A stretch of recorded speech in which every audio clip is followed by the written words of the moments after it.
పరమాత్మకు, పరమాత్మ స్వరూపులైన మీ అందరకు నా నమస్కారములు. మనం విష్ణు సహస్రనామాలను చదువుకుంటున్నాం. విష్ణు సహస్రనామాల్లో శంభువు అనే నామాన్ని గురించి లాస్ట్ వీక్‌లో మనం చదువుకున్నాం. తర్వాత నామం ఆదిత్యః. ఆదిత్యః అంటే ఏంటి? ఆదిత్యుడు అంటే ఎవరు? సూర్యదేవుడు. కనుక సూర్యదేవుని యొక్క రూపం కలిగినటువంటి వాడు అని అర్థం అన్నమాట. ఆయన ఎట్లా అవుతాడు? సూర్యదేవుడి యొక్క రూపం కలిగిన వాడు ఎలా అవుతాడు అని చెప్పి మనం చదువుకోవాలి. అది చదువుకునే ముందు మనం ప్రభా విద్య అని ఒకటి ఉందన్నమాట. అంటే సూర్యుని గురించి మనం కొంచెం తెలుసుకుందాం మనం. సూర్యుడు అంటే ఎవరు అనేది మనం తెలుసుకుంటే దాన్ని ప్రకారంగా మనం దాని నుంచి అప్పుడు మనం దాన్ని విష్ణుమూర్తికి మనం ఎలా అన్వయం చేయొచ్చు అని చెప్పి చెప్పుకుందాం మనం. మనకి ప్రశ్నోపనిషత్తు అని ఒక ఉపనిషత్తు ఉంది. ఆ ఉపనిషత్తులో మన పిపిలాద మహర్షి అనేటువంటి ఆయన చెప్తాడనమాట. ఆయన దాంట్లో ఆయన శిష్యుడు కబంధుడు అనేటువంటి ఆయన ఏం చేస్తాడంటే అడుగుతాడనమాట, స్వామి ఈ జగత్తులో ఉన్నటువంటి ప్రాణకోటి అంతా ఏ రకంగా ఉద్భవిస్తూ ఉందో చెప్పండి అని చెప్పి అడుగుతాడనమాట. సో దానికి కారణం ఎవరు అని చెప్పి అడుగుతాడనమాట. ఆ సందర్భంగా పిపిలాద మహర్షి అంటాడు, ఒకానొక సమయంలో ప్రజాపతి అంటే ఇక్కడ పరమాత్మని మనం చెప్పుకోవచ్చు. ఇక్కడ సంతానం కోసం అని చెప్పి ఆయన తపస్సు చేశాడు.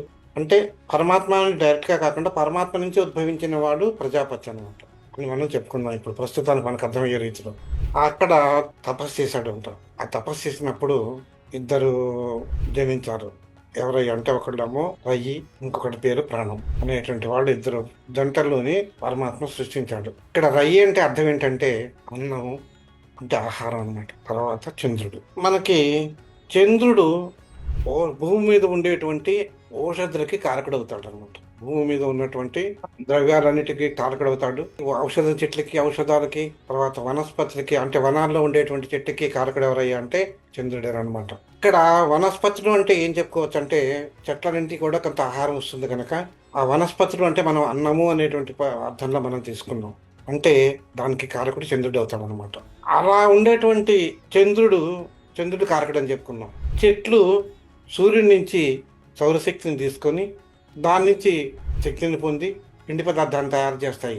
ఆ ఆకుల్ని తిని జంతుజాలాలన్నీ కూడా బతుకుతూ ఉంటాయి. అంటే వాటికి అన్నం ఆహారం అదేనమాట. జంతువులకనే కాదు, ఎవరికైనా కానీ వనస్పతుల నుంచి కూడా సూర్యుడి నుంచి శక్తిని గ్రహించి వాటి యొక్క శక్తిని మనకి ఇస్తున్నాయి కనుక దాన్ని తీసుకుంటే మనకి శక్తి వస్తుంది కనుక మనం ఆ శక్తికి అరకుడు ఎవరయ్యా అంటే సూర్యుడు భగవానుడేనని చెప్పుకోవచ్చు అనమాట.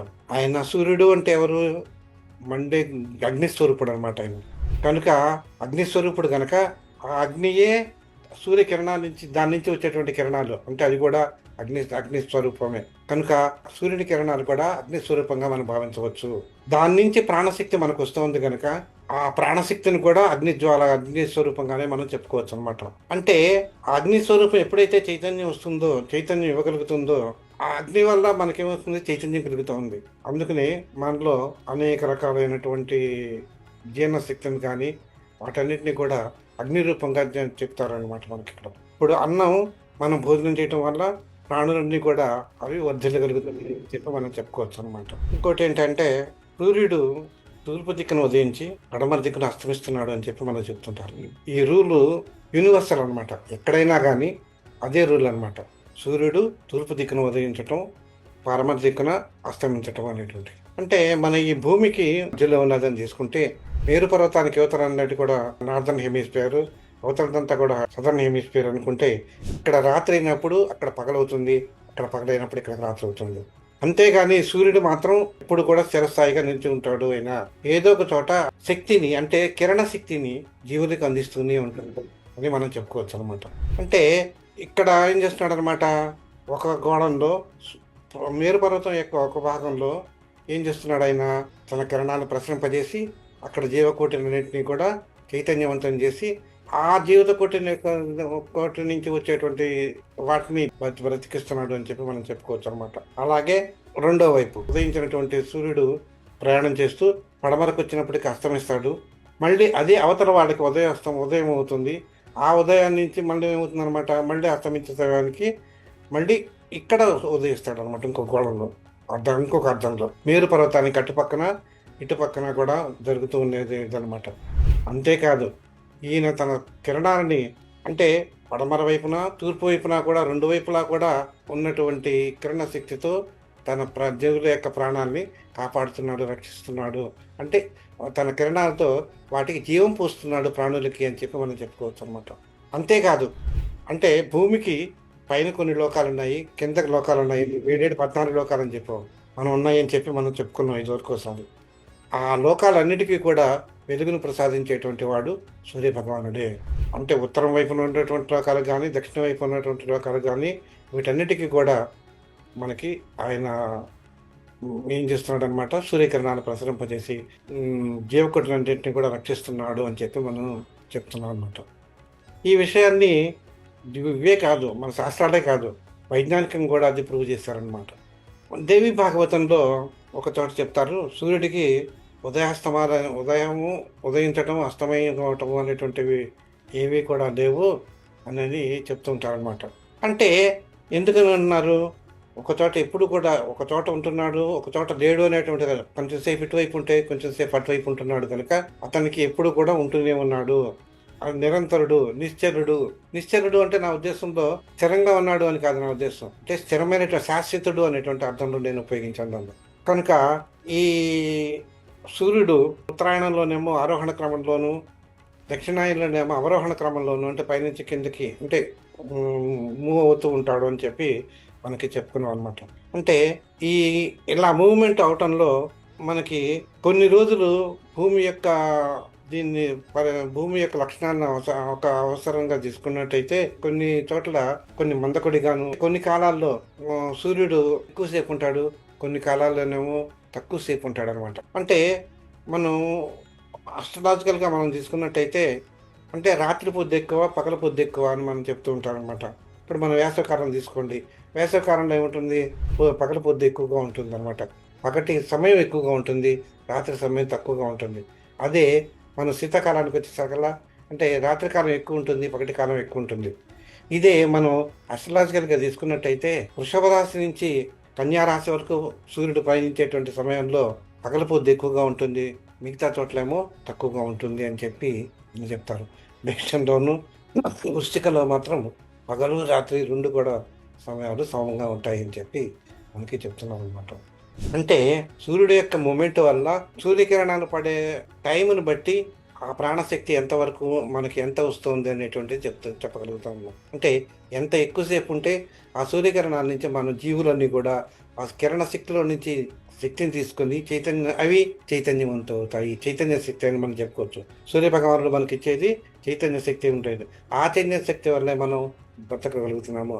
అదే మనకి ప్రాణశక్తిగా మన శరీర భాగాల్లో మూమెంట్ ఉండటం వల్ల మనం ఏమిటి నడవగలుగుతున్నాము, చైతన్యంగా మన జీవనయాత్ర సాగించగలుగుతున్నాం. ఇప్పుడు ఇంతెందుకు మనలో కూడా జఠరాగ్నిని రకరకాలైనటువంటి రకరకాల అగ్నిలు ఉన్నాయన్నమాట. ఉత్తరాగ్ని అని చెప్పి రకరకాలైనటువంటి అగ్నిస్వరూపం అంతా కూడా మనలో కూడా ఉన్నదన్నమాట. ఇప్పుడు ఒక మనిషి అగ్నిస్వరూపం, ఇప్పుడు ప్రాణశక్తి ఉంది, ప్రాణశక్తి అది మూమెంట్ అవుతూ ఉంటుంది మన బాడీలో, వాయు రూపంలో మూమెంట్ అవుతూ ఉంటుందని చెప్పాం మనం. ఆ మూమెంట్ అవుతుందో ఆ ప్రాణశక్తి కనుక ఆగిపోయింది అనుకో, చల్లబడింది అనుకో, కాదు అగ్ని లేదు మన బాడీలో, చల్లగానే ఉంది, అది అప్పుడు మనలో ఉన్నటువంటి చైతన్యం ఉండదు, మనం మూమెంట్ ఉండగలేము. అంటే విగతడవుతాడు అనమాట మనిషి. అంటే ఎప్పుడైతే సూర్యుడి నుంచి మనం అగ్నిశక్తిని కనుక మనం తీసుకొని ఉండగలుగుతున్నామో మనలో ఉండేటువంటి భాగాలు, శరీర భాగాలన్నీ కూడా చైతన్యం పొంది మనం నడవగలుగుతున్నాము. అందుకనే మనలో కొన్ని ఉన్నాయి డిసీజ్, మనలో విటమిన్స్ తక్కువ అవుతున్నాయి అంటాం. అలాంటప్పుడు ఏం చెప్తారనమాట, వెళ్ళి ఎండలో నుంచోండి కాసేపు అని చెప్తూ ఉంటారనమాట. అందరిలో ఉంచున్నప్పుడు ఏమవుతుందనమాట, ఆ సూర్యుడి నుంచి వచ్చేటువంటి కిరణాల వల్ల మనలో ఉండేటువంటి ఆ విటమిన్లు అనేటువంటివి చేరుతాయన్నమాట. ముఖ్యంగా B12 విటమిన్ సూర్యశక్తి నుంచి మనకి ఎక్కువగా వస్తుంది అనమాట. అది తక్కువైనప్పుడు మన శరీరంలో అనేక రకాలైనటువంటి మార్పులు, అనేక రకాలైనటువంటి డిసీజులకి కారణం అవుతుంది అనమాట. అట్లాగే ఆ చైతన్యం కలగటానికి మనకి ఇంకోటి రాత్రిపూట ఏంటంటే స్తబ్దతగా ఉంటుంది అనమాట. మనం ఏ పని చేయలేము, నిస్సత్తువుగా ఉంటుంది. అందుచేతనే మన పూర్వీకులు ఏం చేశారంటే సూర్యుడిని అగ్నిస్వరూపంగా భావించి సూర్యారాధన అనేటువంటిది చేసేవాళ్ళు అనమాట. ఇదివరకు ఇప్పుడు చేయట్లేదని కాదు, ఇప్పుడు కూడా చేస్తున్నారు, కానీ పూర్వకాలంలో ఎక్కువగా ఉండేది అది. ఆ సూర్యుడిని ఆరాధించటం అనేటువంటిది ప్రక్రియ వల్ల వాళ్ళు ఏం చేసేవాళ్ళు అంటే సూర్య నమస్కారాలని కానీ ఆదిత్య హృదయం అనేటువంటి చదువుకుని వాటి వల్ల సూర్యునికి ఎదురుగుండా సూర్యునికి అర్ఘ్యపాదాలు ఉండటం వల్ల వాళ్ళకేమవుతుందనమాట, ఆ ఎండలో నుంచుండటం వల్ల వాళ్ళ శరీరానికి బలం చేకూరుతూ ఉండేదనమాట. అంటే శరీరంలో ప్రాణశక్తి, చైతన్య శక్తి అనేటువంటిది ఎక్కువ కూడుకుంటూ ఉండేదనమాట. ఈ విధంగా జరగటం వల్ల ఏమవుతుందన్నమాట, మనిషి మనుగడ అనేటువంటిది పెరుగుతూ వస్తుంది. మనిషి మనుగడ ఎక్కువ కాలం ఉంటుందన్నమాట. ఇప్పుడు అది లేనప్పుడు మనిషి మనుగడ తక్కువైపోతుంది అనమాట. మనిషి మనుగడ కాలం తక్కువైపోతుంది అనమాట. అట్లాగే మనకేంటంటే, మనకి తూర్పు దిక్కుకి అధిపతి తూర్పున ఇంద్రుడి యొక్క నివాసం ఉంటాడని చెప్పి దాన్ని స్వర్గము అంటారని చెప్పి చెప్తారు. అలాగే దక్షిణ దిక్కున యమస్థానం అంటారు. యముడి యొక్క నివాసం అని, ఆ నగరం పేరేమో సంయాని నగరం అని పేరు అనమాట దానికి. అలాగే పడమర దిక్కున వరుణుడు ఉంటాడు. ఆయన యొక్క ఊరి పేరేమో విమ్లోచని అనే నగరం ఉన్నమాట ఆయన పేరు. అలాగే ఉత్తర దిక్కు అధిపతి ఏమో కుబేరుడు, ఆయన ఉండేటువంటి నగరం పేరేమో విభావరి. ఇలా వీళ్ళ ఉండేటువంటి ఈ 4 దిక్కుల్లోనూ నలుగురు నివాసం ఉంటుంటారు. ఈ సూర్య భగవానుడు ఏం చేస్తాడనమాట, ఒక్కొక్క భాగంలోనూ ఒక్కొక్క నగరంలోనూ 2 జాముల కాలంలో ఉదయించి 2 జాములుండి, ముఖ్యంగా తూర్పు దిక్కున ఇంద్రుడు నివాసమైనటువంటి తూర్పు దిక్కున ఉదయించి వరుణుని యొక్క నివాసమైనటువంటి విమోచన నగరంలో ఆయన అస్తమిస్తాడు అని చెప్పి మనకి శాస్త్రాలు మనకి చెప్తున్నాయి. ఈ విధంగా మనకి రాత్రి పగళ్ళు ఏర్పడినాయి అని చెప్పి మనకి చెప్తూ ఉంటాం అనమాట. మనం సూర్యుడు సప్తాస్త్రరథం ఆరూఢం అని చెప్పి చెప్తూ ఉంటాం అనమాట. అంటే 7 రథాలు కూర్చున్నటువంటి రథం మీద సూర్యుడు పరిగెత్తు వస్తూ ఉంటాడు. ఆయన యొక్క అనిరుడు అనేటువంటి ఆయన యొక్క రథసారథి, ఆయన పైనమే మనకి ఉదయాస్తమాలు అని చెప్పి చెప్తూ ఉంటారు మనకి శాస్త్రజ్ఞులు. కానీ ఇక్కడ ఏంటంటే, యామేళము అనేటువంటి ఒక గ్రంథంలో ఏం చెప్తారంటే, సూర్యుడికి ఉండేటువంటి రథానికి ఒకటే చక్రం ఉంటుంది, దాన్నే కాలచక్రం అంటారు. ఆయనకు ఉండేటువంటి గుర్రం ఏమో ఒకటే గుర్రం ఉంటుంది, దాని పేరు సప్తా అని చెప్పి చెప్తారనమాట. ఆ చక్రానికి 12 ఆకులు ఉంటాయి. అంటే కొన్ని ఇది అనమాట, కొన్ని కమ్మీలు లాగా అనమాట 12 ఉంటాయి. ఆ 12 కమ్మీలు కూడా 12 నెలలకి చిహ్నం అది. అంటే సూర్యుడు ఒక్కొక్క నెలలో సంచరిస్తూ ఉంటాడు. సంవత్సరంలో 12 నెలలు కాబట్టి ఒక్కొక్క నెలలోనూ ఒక్కొక్కసారి సంచరిస్తూ ఉంటాడు. ఇలా ఒక్కసారి చక్రం 12 నెలల్లోనూ తిరిగేసరికల్లా ఒక సంవత్సరం పూర్తవుతుంది అని చెప్పి మనకి శాస్త్రాలు చెప్తున్నాయి అన్నమాట. అంటే మనకి సూర్యుడు ప్రత్యక్షంగా మనకి కనిపిస్తున్నాడు. మనకి ఎక్కడ మనలోని ప్రాణశక్తిని ఇస్తున్నాడు కనుక ఆయన నారాయణ స్వరూపుడు అని చెప్పి మనకి చెప్తున్నాయి అన్నమాట. ఆయనకి ఆది మధ్యాంతరహార అంటే సూర్య భగవానుడు ఎట్లా ఉన్నాడు అనమాట, మనకి తన కిరణాలని ఎక్కడైనా కానీ, ఎక్కడ ఉన్నా కానీ, అన్ని చోట్లకి, అంటే ఆయన ప్రసరించినటువంటి స్థలం లేదు అని చెప్పి మనం చెప్పుకోవచ్చు అనమాట. ఏ స్థలంలోకైనా కూడా తన కిరణాలను ప్రసరించి, తన కిరణాలని ప్రసరింపజేసి ఆ స్థలాన్ని దాన్ని వికసింపజేస్తున్నాడు. అంటే అక్కడ ఏదైనా చీకటి ఉన్నది అంటే ఆ చీకటిని కూడా పటాపంచలు చేస్తున్నాడు అని చెప్పి మనం చెప్పుకోవచ్చు. అందుకని మనలో ఉండేటువంటి అజ్ఞానం అనేది ఎప్పుడు కూడా మనలో అజ్ఞానాన్ని అంధకారం తోటి, జ్ఞానాన్ని సూర్య ప్రకాశంతో పోలుస్తూ ఉంటారు మన కవులు అనమాట. అందుకని ఎప్పుడు కూడా నిరంతరము తిరుగుతూ ఉంటాడు, భూ చుట్టూ తిరుగుతూ ఉంటాడు కనుక సూర్యనారాయణుడు ప్రత్యక్షంగా ఆయన మనకు కనిపిస్తున్నాడు కనుక, మనకి జీవకోటికి ప్రాణ శక్తిని ఇస్తున్నాడు కనుక ఆయన్ని ప్రత్యక్ష నారాయణుడు అని కూడా అంటారనమాట. అతనే పరమేశ్వరుడు అని చెప్పి కూడా చెప్తూ ఉంటారనమాట. ఆకాశంలో కనిపించేటువంటి ప్రత్యక్ష నారాయణుడు అని చెప్తారు. ఆయన్ని మనకి ఇందాక చెప్పుకున్నాను, సూర్య భగవానుడు 12 రాసుల్లోనూ ఒక్కొక్క నెలలో 12 రాసులు ఒక్కొక్కసారి తిరుగుతూ ఉంటాడని చెప్పారు. ఒక్కొక్కసారి తిరుగుతున్నప్పుడు ఒక్కొక్క నెలలో తిరిగే ఆదిత్యుడికి ఒక్కొక్క పేరు ఉంటుంది అనమాట. దాంట్లో ఒక పేరు విష్ణువు అనేటువంటి పేరు కూడా ఉన్నదనమాట. అది కనుక విష్ణువు అనేటువంటి నామం సూర్య భగవానుడు కూడా వర్తింప చేయవచ్చు అని చెప్పి మనకు తెలుస్తుంది అనమాట. అంతేకాకుండా అధర్వణ వేదంలో ప్రత్యేకంగా సూర్యోపనిషత్తు అనేటువంటిది ఒకటి ఉందన్నమాట. ఉపనిషత్తు అంటే సూర్యుని గురించినటువంటి విజ్ఞానం అనమాట. అంటే దానివల్ల ఉపయోగం ఏమిటి అంటే, సూర్యోపాసన వల్ల శత్రువులందరినీ జయించవచ్చునని చెప్పి, ఆదిత్య హృదయం అతి పవిత్రమైనటువంటిది, ఆయన గురించినటువంటి స్తోత్రంను ఆదిత్య హృదయం అనేటువంటిది ఒకటి ఉన్నది. దీనివల్ల సూర్య భగవానుడి యొక్క సూర్య భగవాను గురించినటువంటి స్తోత్రం, దాన్ని ఆదిత్య హృదయము అంటారనమాట. హృదయ స్తోత్రం అంటారు దాన్ని. అలాగే అనేక రకాలైనటువంటి ఫలితాలను అది అందిస్తుందని చెప్పి మనకి శాస్త్రాలు చెప్తున్నాయి అన్నమాట. కనుక దాన్ని దృష్టిలో ఉంచుకొని అనేక మంది మహానుభావులు సూర్య భగవాను ఉపాసించిన వాళ్ళు ఉన్నారనమాట. దాంట్లో సత్రాజిత్తు అనేటువంటి ఆయన మనకి కృష్ణ భగవానుడి యొక్క శ్రీకృష్ణుడి యొక్క మన చరిత్ర తీసుకుంటాం కనుక వినాయక చవితి చూసుకుంటాం కదా, కథ ఉంది కదా.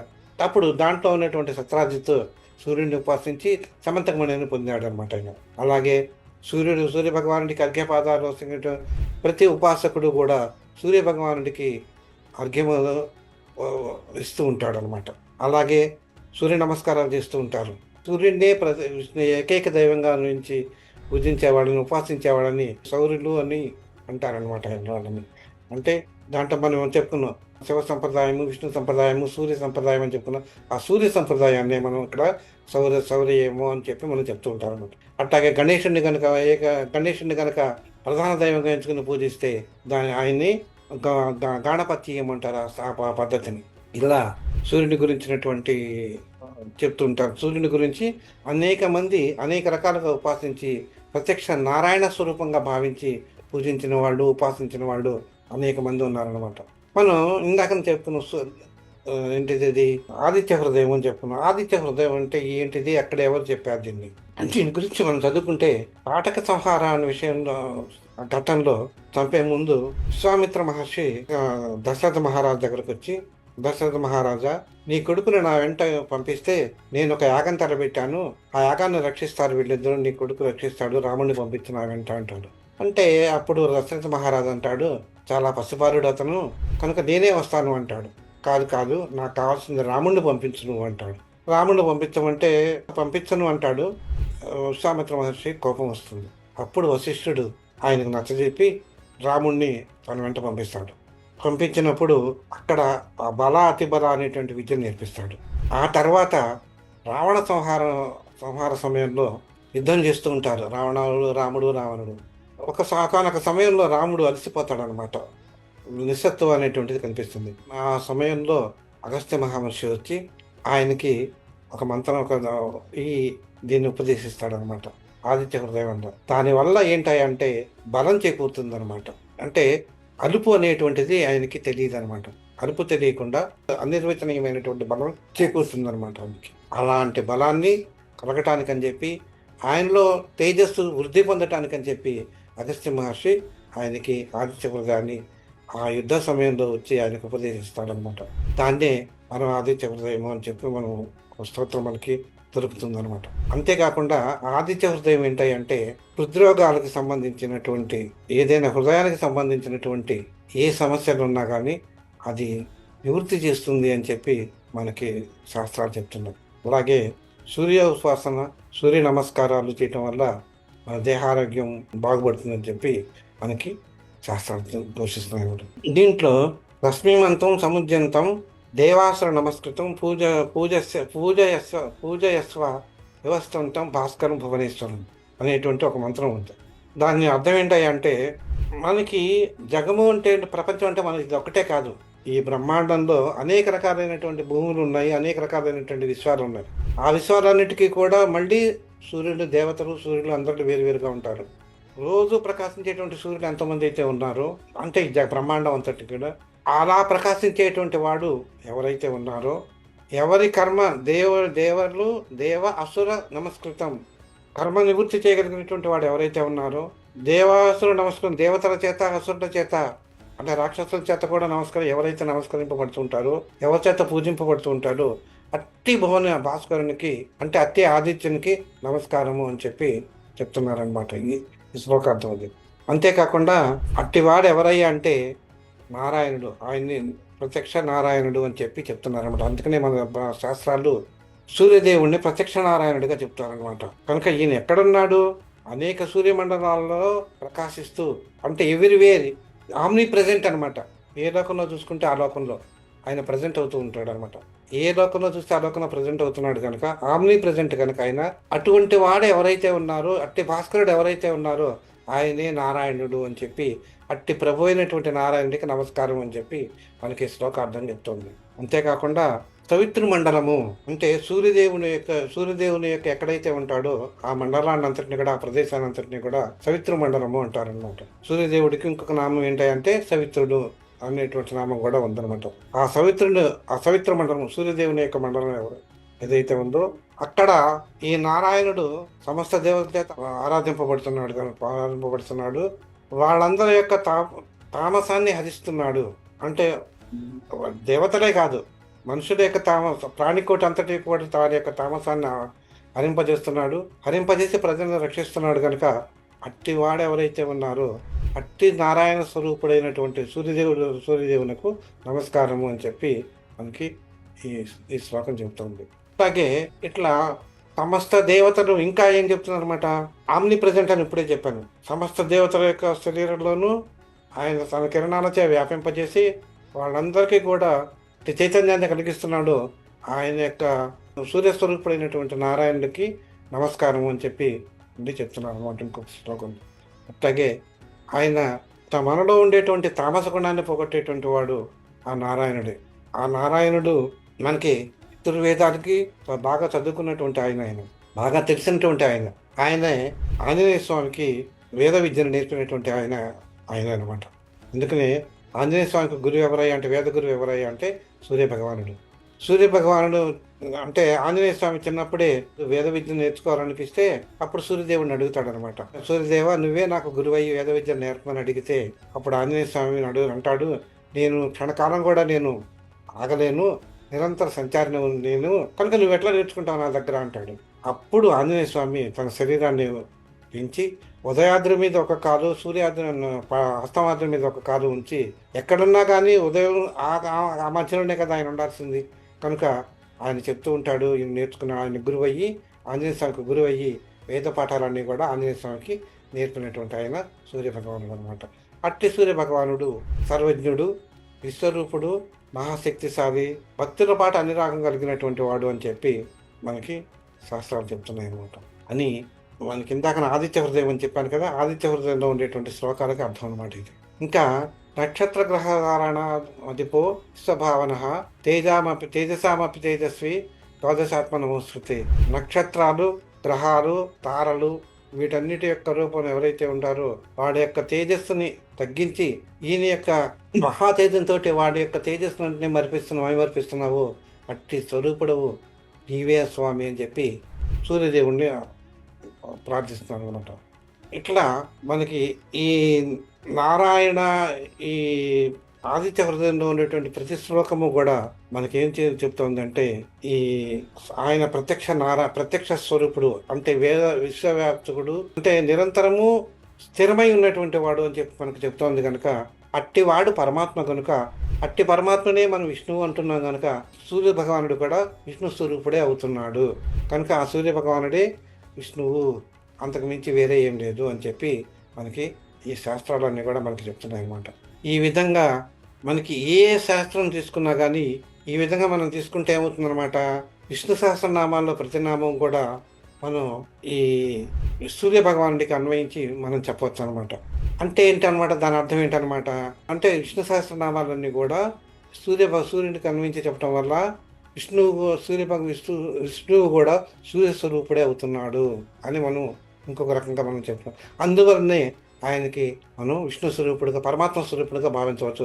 అట్టి పరమాత్మ విష్ణువు కనుక మనం సూర్య భగవానుడు కూడా విష్ణు స్వరూపుడే అని చెప్పి మనం చెప్పుకోవడానికి అవకాశం ఉంటుంది. ఇలాంటి సూర్య భగవానుడి గురించినటువంటి విద్యనంతటిని చెప్పేటటువంటి కనుక ఆయన ఆ విద్యని ప్రభా విద్య అని అంటారనమాట.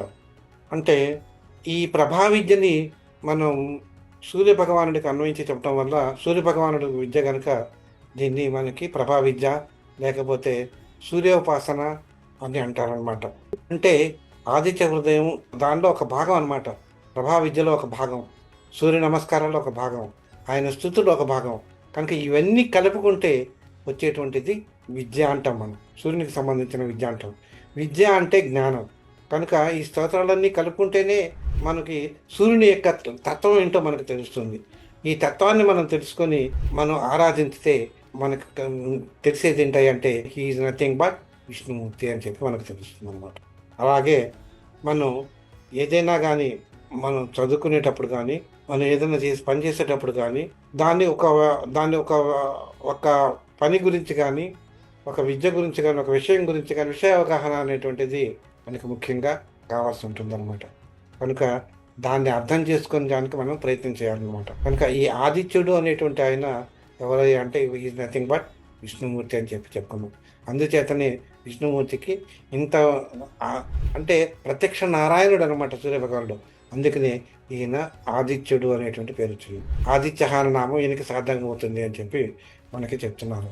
అంతేకాకుండా ఇంకొక రకంగా చెప్పాలంటే ఈ ఆదిత్య అనేటువంటి నామం అదితి యొక్క పుత్రులు దేవతలు, దితి యొక్క పుత్రులు రాక్షసులు అని చెప్పి మనం చెప్పుకున్నాం. దితి అంటే మనకి సూర్యస్వరూపుడు, ఆదిత్యుడు అంటే సూర్యస్వరూపుడు, పరమాత్మ తేజమే ఆయనలో ఉన్నది అని చెప్పి మనం చెప్పుకున్నాం. మనం వేదం ఒక వాక్యం చెప్తుంది ఏంటంటే ఆశావాదిత్య బ్రహ్మ అని చెప్పి. అది చెప్పేటప్పుడు ఆదిత్యుడే బ్రహ్మం అని చెప్పి మనం వేదం కూడా మనం స్పష్టంగా చెప్తా ఉంది. కనుక ఈ అఖండ తేజవంతుడైనటువంటి నారాయణుడు విశ్వంలో అనేక రకాల రూపంలో ఉంటున్నాడు. కనుక అన్ని రూపాల్లో ఒక రూపం సూర్య భగవానుడు అని చెప్పి మనం చెప్పుకోవచ్చు. కొన్ని శాస్త్రాలు మనకు చెప్తున్నాయి అనమాట. అంతేకాకుండా ఈయన గురించి రామాయణంలోను మహాభారతాల్లో కూడా సూర్యుని గురించి అనేక రకాలుగా చెప్పారనమాట. వేదాలకు సంబంధించి కానీ, సూర్యుడి భగవానుడికి సంబంధించినటువంటి కానీ, సూర్యుడికి సంబంధించినటువంటి రహస్యాలను అనేక రకాలైనటువంటి శాస్త్రాల్లో అనేక రకాలుగా మనకు చెప్పడం జరిగింది. కనుక ఇవన్నీ కనుక మనం క్రోడీకరించుకుంటే పరమేశ్వర తత్వం సూర్యుడిలో ఉన్నది అని చెప్పి మనం చెప్పుకోవచ్చు అనమాట. కనుక మనకు కనిపించేటంతా కూడా మనం సూర్య తేజమే అని చెప్పి మనం చెప్పుకోవచ్చు. ఇక్కడ మనం లలితా సహస్రనామాలు కనుక మనం తీసుకున్నట్టయితే లలితా సహస్రనామాల్లో కూడా మనకి అమ్మవారి యొక్క నామాల్లో భానుమండల మధ్యస్థ, భాను విద్య అనేటువంటి నామాలు ఉన్నాయి. అవి రెండు కూడా ఇక్కడ భానుమండల మధ్యస్థ, భానుమండలం భానుడు అంటే సూర్యుడు, సూర్యమండలంలో మధ్యలో ఉన్నటువంటి శక్తి స్వరూపిణి ఎవరయ్యా అంటే అమ్మవారు అని చెప్పి మనకి అమ్మవారి నామాల్లో బట్టి మనకు తెలుస్తుంది. అది ఎందుకు చెప్తున్నాం మనం ఇక్కడ, దానికి దీనికి కోఇన్సిడెన్స్ ఏంటి అని చెప్పి మనం చూద్దాం. దాన్ని ఇక్కడ ఇంకొకటి ఏంటంటే సూర్యుడు స్వయం ప్రకాశకుడు అని చెప్తున్నాం మనం. చంద్రుడు, సూర్యుడి యొక్క ప్రకాశం వెళ్ళి చంద్రుడి మీద పడినప్పుడు ఆ ప్రకాశం వల్ల సూర్యుడి యొక్క మొత్తం అంతరిక్షంలో ఉండేటువంటి వస్తువులన్నీ కూడా, అంతరిక్షంలోనే కాదు బ్రహ్మాండంలో ఉన్నటువంటి ప్రతి వస్తువు కూడా మనకు గోచరం అవుతుంది అని చెప్పుకున్నాం. అంటే సూర్యకిరణాలు వెళ్ళి ఒక వస్తువు మీద పడినప్పుడు అవి మన కంటి మీద పడినప్పుడు మనకి ఆ వస్తువు ఉన్నది అని మనకు గోచరం అవుతుంది. అంటే సూర్యుడి యొక్క కిరణాలు వెళ్ళి చంద్రుడి మీద పడుతున్నాయి. ఇందాక మనం చెప్పుకున్నాం ఆదిత్యంలో అగ్ని ఉంది అని చెప్పుకున్నాం. కనుక ఆ అగ్నిలోను, సూర్యుడిలోను, అగ్నిలోను కూడా చంద్రుడి యొక్క కిరణాలు ఎప్పుడైతే ఆయన మీద పడ్డాయో అక్కడ కూడా మనకేమవుతుంది అనమాట, అక్కడ కూడా మనకి ఆ స్వరూపం ఉంది అని మనకు తెలుస్తుంది. ఏంటి, అగ్ని ఉన్నది అని చెప్పి తెలుస్తుంది అనమాట. అంటే వేడిగా ఉన్నది అని తెలుస్తుంది, దానివల్ల ప్రకాశిస్తుంది. కనుక అక్కడ కూడా మనకేమవుతుంది అనమాట, అక్కడ కూడా మనకి ఈ ఆదిత్య యొక్క స్వరూపం, మనకి శక్తి యొక్క అక్కడ కూడా పడుతుంది అని అర్థం అనమాట. మనకి భగవద్గీతలో శ్రీకృష్ణ పరమాత్మ ఏం చెప్తాడంటే ఆదిత్యుడిలోను అంటే సూర్యుడిలోను, అగ్నిలోను, ఆ తర్వాత చంద్రుడిలోను ఉన్న ఒక తేజం అనేటువంటిది ఉంటుంది. ఆ తేజం నాదేను అని చెప్పి శ్రీకృష్ణ పరమాత్మ చెప్తాడు. తర్వాత ఈ విధంగా మనం చూస్తే బ్రహ్మసూత్రాలు కానీ ఇంకొకటి ఏంటంటే సూర్యమండల మధ్యాహ్నంలో ఇందాక మనం చెప్పుకున్నాం, వైదిక ప్రాణపరంగా మనం వేదాల పరంగా సూర్యుని గురించి అన్ని రహస్యాలు చెప్పబడ్డాయి అని చెప్పుకున్నాం. మనం ఎప్పుడైతే మనం ప్రత్యక్ష నారాయణుడు అని చెప్పుకున్నామో ఆయన ఓంకార స్వరూపుడు అని తెలుస్తుంది అనమాట. మనకి సూర్యదేవుడు కూడా ఓంకార స్వరూపుడేను అని తెలుస్తుంది అనమాట. అంటే ఎప్పుడైతే ఓంకార స్వరూపుడైనాడో ఆయన వేద జ్ఞాని అని చెప్పి బ్రహ్మజ్ఞాని అని మనకు తెలుస్తుంది. ఆ బ్రహ్మజ్ఞాని అన్నప్పుడు అంటే వేదాలకు సంబంధించినటువంటి జ్ఞానం ఆయనకు ఉన్నది అని తెలుస్తుంది. అందుచేతనే ఆయన ఆంజనేయ స్వామికి మనకి వేద విద్యను అభ్యసించేటువంటి అవకాశం కల్పించాడు అనమాట. ఇలాంటి రహస్యాలన్నీ కూడా వేదాల్లో మనకి చెప్పబడ్డాయి అనమాట. వేదాల్లోనూ పురాణాల్లో చెప్పబడ్డాయి. అంతేకాకుండా మనకి ఆధునిక వైజ్ఞానిక శాస్త్రం కూడా దాన్ని రుజువు చేస్తుంది అనమాట. ఎలాగంటే ఈ మధ్యకాలంలో నాసా వాళ్ళు సూర్యుని గురించి రీసెర్చ్ చేస్తూ సూర్యకిరణం నుంచి ఒక శబ్దం వస్తుంది అని చెప్పారనమాట. దాన్ని రికార్డ్ చేశారు. ఆ శబ్దాన్ని రికార్డ్ చేశారు. ఆ శబ్దం రికార్డ్ చేసినప్పుడు అది ఓంకారము అని చెప్పి తేల్చారనమాట. అంటే మన పురాణాల్లో చెప్పబడింది, ఆధునిక వైజ్ఞానికులు చెప్పింది, ఇద్దరిది రెండు ఒకటే కనుక మనకి సూర్యుడు కూడా ఓంకార స్వరూపుడు అని మనం నిక్కచ్చిగా నిష్కర్షగా మనం నమ్మవచ్చు అని చెప్పి మనకు తెలుస్తుంది. ఇందాకనే మనం చెప్పుకున్నాము ఏంటిది, సూర్యుడు అగ్ని స్వరూపుడు అని మనం చెప్పుకున్నాం. అంతేకాకుండా ఎప్పుడైతే ఇతనికి సూర్యుడు జీవకోటిలో ఉన్నటువంటి ప్రాణాన్ని ఉత్తేజింపజేస్తున్నాడో ఆయన ఆత్మస్వరూపుడు కూడా అవుతాడు అనమాట. అంటే ఈ జగత్తులో ఉన్నటువంటి ఆ ప్రాణికోటికి ఆత్మస్వరూపుడు ఈ సూర్యదేవుడే అవుతున్నాడు అనమాట. అంటే ఒక ప్రాణికి అవుతున్నాడు అంటే ఇక్కడ ఉన్నటువంటి ప్రాణులందరికీ కూడా ఆత్మస్వరూపుడు అవుతున్నాడు కనుక అందరి స్వరూపము ఆయనే కనుక ఆయన జగత్తంతటికి కూడా ఆయన ఆత్మస్వరూపుడుగానే మనం భావించవచ్చును అనమాట. మనం మన శరీరాన్ని విశ్వం అని అనుకుంటే, ప్రపంచం అని అనుకుంటే, దీనిలో ఉండేటువంటి చైతన్యానికి, మనలో ఉండేటువంటి హృదయ చైతన్యానికి ఆయనే కారకుడు అవుతున్నాడు అని చెప్పి మనకు తెలుస్తుంది అనమాట. దితి అంటే భేదింపబడేది, అదితి అంటే ఛేదింపలేనటువంటిది. అటువంటి వాడు ఎవరంటే సూర్య భగవానుడే. ఆయన్ని నిత్యము శాశ్వతుడు అనమాట. నిత్యము ఆయన నుంచి ప్రకాశాన్ని వస్తూనే ఉంటుంది కనుక ఆ వచ్చేటువంటి కిరణాలు మన మీద పడిని మనం జీవకోటిని బతికిస్తున్నాడు ఆయన అని చెప్పి మనం చెప్పుకోవచ్చు అనమాట. ఇంకోటి కూడా ఏంటంటే యోగ శాస్త్రరీత్యా వచ్చినట్టయితే విష్ణుమూర్తి మన మణిపూరక చక్రంలో, మన దేహంలో ఉండే చక్రాల్లో మణిపూరక చక్రంలో ఉంటాడనమాట. ఆయన కొలువై ఉంటాడు అని చెప్తుంది.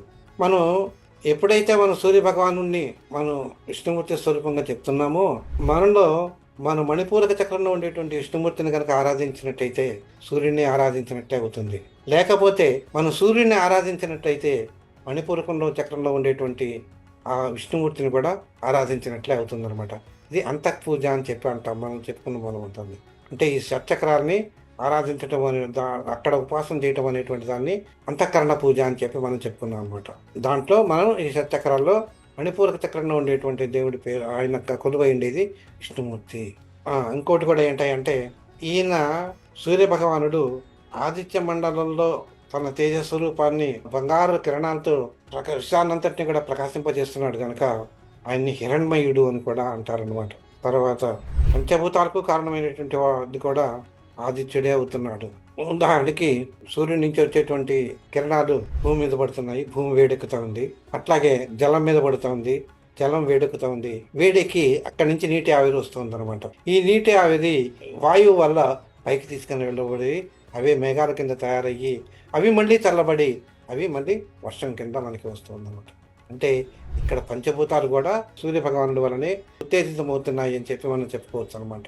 ఇలా సూర్య భగవానుడు సర్వదా అన్నిటయందు వ్యాపించి తన యొక్క తేజాన్ని ప్రసరింపజేసి, అంటే జీవుల ప్రాణకోటి జీవత్వానికి కారణమవుతున్నాడు కనుక ఆయన సాక్షాత్తు నారాయణ స్వరూపుడే.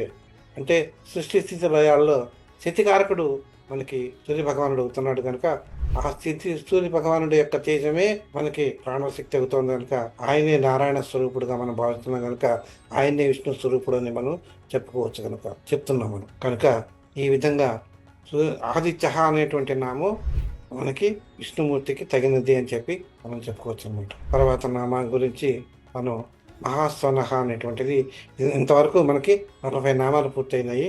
41వ నామం మహాస్వనహ. ఈ మహాస్వనహ అనేటువంటి నామం మనం నెక్స్ట్ క్లాస్లో చెప్పుకుందాం. సర్వే జనా సుఖినో భవంతు, లోకాన్ సమస్తాం సుఖినో భవంతు. శాంతి శాంతి. సర్వం శ్రీరామార్పణమస్తు. స్వస్తి.